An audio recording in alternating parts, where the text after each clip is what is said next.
तो आज हम सुपर हीरो सिनेमैटिक यूनिवर्स के टॉप 10 मोस्ट पावरफुल किंगडम्स की बात करने वाले हैं और इसलिए नंबर 10 पर आता है टालो। अब मुझे पता है आप में से काफी सुपर फैंस ये जरूर सोच रहे होंगे कि टालो एक किंगडम कब से बन गया। अब सच बताओ तो टाइटल में किंगडम वर्ड ज्यादा बेटर लग रहा था इसलिए मैंने लिख दिया, पर आज के टाइम पर सिनेमैटिक यूनिवर्स में 10 किंगडम्स भी नहीं है, इसलिए हम लिस्ट में कुछ नेशंस और पावरफुल प्लेसेस को भी ऐड करने वाले हैं। इसलिए अब आगे बढ़ते हैं। टालो को हमने शांगची में देखा था। प्लैनेट अर्थ पर यह कंप्लीटली एक डिफरेंट डायमेंशन है और यही से शांगची की मम्मी जी बिलोंग करती थी। टालो में रहने वाले लोग 4000 साल से डार्क गेट को प्रोटेक्ट कर रहे थे, पर बाद में एक गेट टूट गया जिसके अंदर से ड्वेलर इन द डार्कनेस निकला था। वैसे तो टालो ऐसी जगह है जहाँ कई सारे मैजिकल क्रिएचर्स रहते हैं, जैसे कुछ लोग विंड को मैनिपुलेट करना जानते हैं और दूसरे के पास कोई ना कोई एबिलिटी होगी जो हमें फ्यूचर में पता चल जाएगी।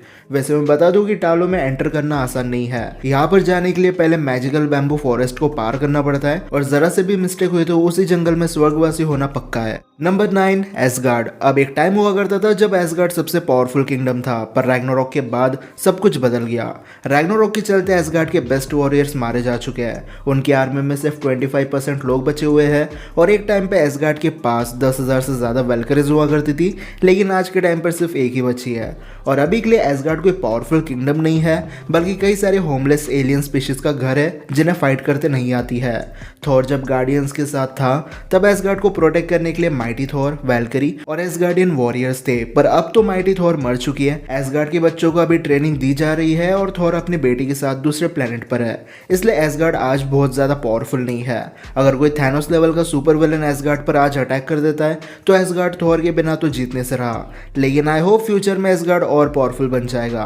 अब मैं वालहला को भी लिस्ट में ऐड करने वाला था, लेकिन अभी हमें इस जगह की ज़्यादा नॉलेज नहीं है, इसलिए वालहला की बात हम किसी और दिन करेंगे। अब इससे पहले कि हम और आगे बढ़े, मैं आपसे एक सवाल करना चाहता हूँ। क्या आपको ओरिजिनल कंटेंट देखना पसंद है? क्या आप वही बोरिंग गेम प्ले रिएक्शन देख देख कर बोर हो गए हो? अगर हाँ तो मेरा एक दोस्त है कैप्टन पू नाम से, जो बहुत ज़बरदस्त वीडियो बनाता है। गारंटी ऐसा कंटेंट आपने पहले कभी नहीं देखा होगा। और ये रही एक क्लिप। क्या आप फनी वीडियोस देखकर हंसने में असफल रहते हैं, लेकिन अगर वही वीडियो कोई और देखकर हंसे तो आप लमाओ एक्सपी हो जाती है? क्या आप इतने आलसी हैं कि खुद इंस्टाग्राम और रेडिट चलाकर स्क्रॉल करने में भी आपकी स्लिप डिस्क हो जाती है? तो जाकर उसको थोड़ा चेकआउट करो। पबजी से लेकर वैलोरेंट तक सब कंटेंट है चैनल पर, डिस्क्रिप्शन में लिंक है, वीडियो को विजिट जरूर करना, डिसअपॉइंट नहीं होगे। तो चलो अब आगे बढ़ते हैं। नंबर 8 थेमस्किरा। अब आज से हजारों साल पहले जियूस ने अमेजोन्स को बनाया था और इन्हें एक सीक्रेट जगह चाहिए थी रहने के लिए, इसलिए जियूस ने थेमस्किरा को बनाया। और यह आइलैंड सिर्फ फीमेल वॉरियर्स के लिए है, मेल वॉरियर्स के लिए यहाँ पर कोई जगह नहीं है। वैसे तो अमेजोन्स का काम सिर्फ ह्यूमैनिटी को एरिस के मैनिपुलेशन से बचाना था, पर टाइम के साथ इन्होंने खुद से फिजिकल ट्रेनिंग करना स्टार्ट कर दी और अब एक ऐसा टाइम आ चुका है जब हर एक अमेजोन हाईली ट्रेंड वॉरियर होती है। इनकी स्ट्रेंथ और ड्यूरेबिलिटी एक एवरेज ह्यूमन से काफी ज्यादा है और ये काफी हद तक स्टेफन वुल्फ जैसे बंदे को भी बराबरी की टक्कर दे सकती है।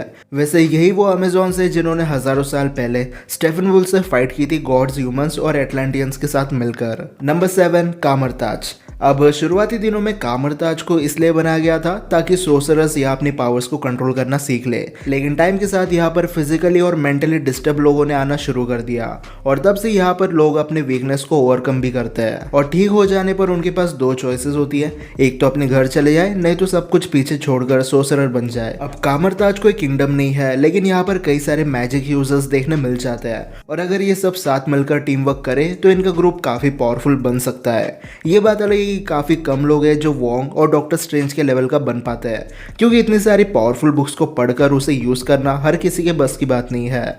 वैसे कामरताज के बुक्स में ऐसे भी कुछ स्पेल्स है जिसे कास्ट करके इम्पॉसिबल को भी पॉसिबल किया जा सकता है। Number 6 Wakanda. वाइब्रेनियम से बना ये नेशन दुनिया का सबसे पावरफुल देश माना जाता है और हो भी क्यों ना, वाइब्रेनियम से इस लेवल के हथियार बनाए जा सकते हैं जो दूसरे नेशंस के लिए बनाना इम्पॉसिबल है। इसलिए आज हर एक कंट्री वकांडा पर अटैक करके उनका वाइब्रेनियम हड़पना चाहती है। पर वाइब्रेनियम की टेक्नोलॉजी आज इस लेवल पर है कि अगर कोई बिन बुलाए एलियंस वकांडा पर अटैक भी कर देते हैं तब भी वाइब्रेनियम और अपनी हाई लेवल टेक्नोलॉजी से ये एलियंस को मार भगा सकते हैं। वाकांडा के पास सोनिक शील्ड है ताकि उन्हें कोई देख ना सके, फिर डोरा मिलाजे जैसी पावरफुल फीमेल वॉरियर्स है और अभी तो 2 मिडनाइट एंजल भी आ चुकी है और 5 कबीले अलग से है वकांडा में, जैसे बॉर्डर ट्राइब, जिनका काम है वकांडा की बॉर्डर्स पे नजर रखना और कोई स्पाई मिले तो पकड़ के किंग के सामने उसे पेश करना। सेकंड है रिवर ट्राइब। इनका एग्जैक्टली क्या काम होता है वो तो नहीं पता, पर रिवर ट्राइब तिचाला का ससुराल है। बेसिकली नाकिया यही से बिलोंग करती है और यहाँ के कुछ लोग अपने मुंह और कान में प्लेट्स लगा लेते हैं। अब ये किस टाइप का फैशन है वो नहीं पता।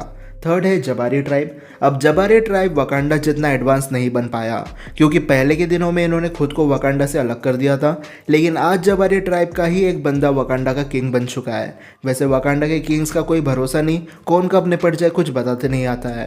जैसे कि तिचाका डेड, तिचाला डेड, तिचाला की माता जी डेड। शूरी खुद नेमोर के हाथों ऑलमोस्ट मारी गई थी, पर उसने टैलोकैन के वाइब्रेनियम से हार्ट शेप हब बनाया था, इसलिए वो जल्दी हील कर गई। फोर्थ है माइनिंग ट्राइब। इनका काम होता है जमीन से वाइब्रेनियम को खोद निकालना। फिर आते हैं मर्चेंट ट्राइब। ये लोग वकांडा के लिए कपड़े और आर्ट्स बनाते हैं। और आखिर में आते हैं गोल्डन ट्राइब। ये वकांडा की रॉयल ट्राइब है, मतलब राजा का पूरा परिवार इसी ट्राइब में आता है। नंबर 5 टालोकान। अब टालोकान अंडर वाटर किंगडम है जहाँ नेमोर रूल करता है। वकांडा फॉरएवर में हमें टालोकान सिर्फ कुछ मिनट्स के लिए देखने मिला, लेकिन इतना तो पता चल गया कि यहाँ के लोग नेमोर को भगवान मानते हैं और मेरे हिसाब से इसमें कोई गलत बात भी नहीं है। जिस बंदे ने अपने लोगों के लिए वाइब्रेनियम से सन बना दिया वो उनके लिए गॉड से कम थोड़ी ना होगा। टालोकान भी वाइब्रेनियम से बना है, पर ये वकांडा जितना एडवांस नहीं है, पर इनके पास वकांडा से भी बड़ी आर्मी है और इससे भी खतरनाक बात यह है कि इन्हें लीड करने वाला खुद नेमोर है, जो अपने लोगों को प्रोटेक्ट करने के लिए किसी भी हद तक जा सकता है। टालोकान वासी भी अपने आप में काफी पावरफुल है और ऊपर से उनके पास हीलिंग एबिलिटी भी है। फ्यूचर में हमें टालोकान के बारे में और पता चलेगा, लेकिन तब तक इसे नंबर 5 पोजीशन पर ही रखते हैं। Number 4 Atlantis. अब ये डीसी यूनिवर्स का अंडर वाटर किंगडम है। एटलांटिस का राजा इतना पावरफुल होता है कि वो 7 सीज और वहाँ के सब किंगडम्स पर रूल कर सकता है। एटलांटिस के पास मैन पावर बहुत है। फिर एक्वामैन एक्वेटिक लाइफ को भी कंट्रोल करके उनकी एक अलग से आर्मी बना सकता है और एटलांटिस के लोग भी काफ़ी स्ट्रांग होते हैं। एटलांटिस के अंदर जाना ही अपने आप में काफ़ी बड़ा मिशन है क्योंकि यहाँ की सिक्योरिटी काफ़ी हाई लेवल की है। लेकिन आप मुझे कमेंट सेक्शन में बताओ कि आपको टालोकान ज़्यादा पसंद आता है या एटलांटिस। पर्सनली मुझे टालोकान ज़्यादा बेटर लगता है क्योंकि वो ज़्यादा रियलिस्टिक लगता है। अगर आप बोलो तो हम इन्हें फ्यूचर में वापस कंपेयर कर सकते हैं। नंबर 3 क्री एम्पायर। अब क्री एम्पायर को गैलेक्सी के सबसे पावरफुल और टेक्नोलॉजिकली सबसे एडवांस रेस भी बोला जाता है। क्रीवासी वैसे तो हाला प्लैनेट पर रहता है, लेकिन हजारों सालों से इनकी बैटल जेंडार के नोवा कॉर्प्स के साथ चल रही थी। क्री के पास वॉरियर्स और वेपन्स की कोई कमी नहीं है। रोनन जैसे पावरफुल सुपर विलन्स भी क्री एम्पायर से ही आते हैं और साथ में इनके पास ऐसे वेपन्स हैं जिससे एक कॉन्टिनेंट को बर्बाद करना कोई बड़ी बात नहीं है। वैसे ईगो द लिविंग प्लैनेट कब का हाला प्लैनेट को खत्म कर देता, जिसकी वजह से क्री एम्पायर भी बर्बाद हो जाता, लेकिन इससे पहले ही गार्डियंस ने ईगो को निपटा दिया। नंबर 2 सोवरन्स। अब सोवरन्स के प्लैनेट का नाम भी सोवरन ही है, लेकिन ये गोल्डन कलर की जीव पैदा नहीं होते हैं, इन्हें बनाया जाता है। बनाने से पहले ये डिसाइड कर लेते हैं कि कौन कितना फिजिकली स्ट्रांग और इंटेलिजेंट होगा।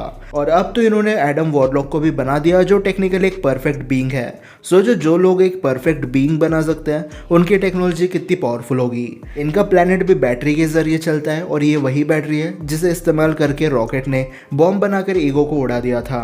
और सोवरन्स बैटल तो करते हैं लेकिन अपने घर में बैठकर, एक टाइप से ये ड्रोन्स की मदद से बैटल करते हैं। इसलिए अगर ये हार भी जाए तो किसी सोवरन को खरोच तक नहीं आती है क्योंकि ये बैटल में होकर भी नहीं होते हैं।